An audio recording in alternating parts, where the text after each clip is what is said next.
Hello friends, in this video I will guide you through why is ClickUp login failed causes and how to fix it to troubleshoot the issue.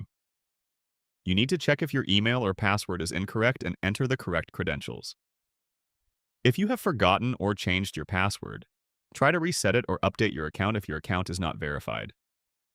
Check if your email is unverified or your setup is incomplete or if your account is blocked due to server or temporary issues.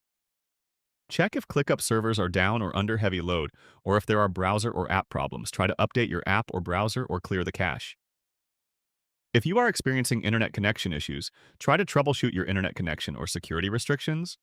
Or if you have multiple failed attempts or suspicious activity, try to wait for some time before trying to log in again. If you have SESO or third-party login issues, try to troubleshoot the problem with Google or Microsoft or SSO login. If the issue continues, try to reset your password, clear the cache. Try another browser or contact ClickUp support. Thank you for watching Quick Tweak.